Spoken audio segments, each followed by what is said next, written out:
కూటమి సర్కారు తనపై బనాయించిన అక్రమ కేసుల విచారణలో భాగంగా వైఎస్ఆర్ జిల్లాకు వచ్చిన మాజీ మంత్రి వైఎస్ఆర్సీపీ సీనియర్ నేత అంబటి రాంబాబుకు ఘన స్వాగతం లభించింది.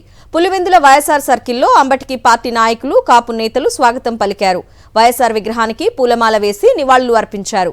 అనంతరం క్యాంపు ఆఫీసులో ఎంపీ వైఎస్ అవినాష్ రెడ్డితో ప్రత్యేకంగా భేటీ అయ్యారు. ఈ సమావేశంలో కూటమి అరాచక పాలన, అక్రమ కేసులు, రాష్ట్రంలో తాజా రాజకీయ పరిణామాలపై చర్చించినట్లు తెలుస్తోంది.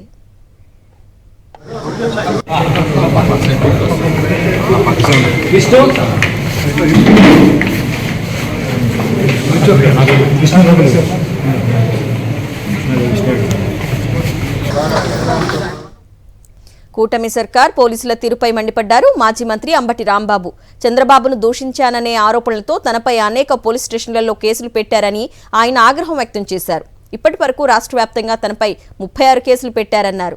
చంద్రబాబు, లోకేష్ చెప్తే చట్టాన్ని మార్చేస్తారా అని పోలీసులను ప్రశ్నించారు. లోకేష్ రెడ్ బుక్ ని కుక్క కూడా లెక్క చేయదని, ఎన్ని అక్రమ కేసులు పెట్టినా ధైర్యంగా ఎదుర్కొంటామన్నారు అంబటి. 36 కేసులు ఇంతకుముందు రిజిస్టర్ చేశారు.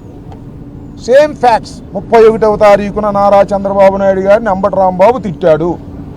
36 కేసులు, 18 రోజులు జైలు, మళ్ళా 2 కేసులు. ఇక్కడ వేంపల్లి పోలీస్ స్టేషన్లో కేసు, పులివెందుల్లో కేసు. చట్ట ప్రకారం ఇది వ్యతిరేకం. ఒక నేరం మీద, ఒక నేరం చేసి ఉంటే ఒక నేరం మీద మల్టిపుల్ కేసెస్ పెట్టకూడదు. ఇది న్యాయస్థానాల తీర్పు ప్రకారం అయినా పెట్టారు. ఎందుకు పెట్టారు?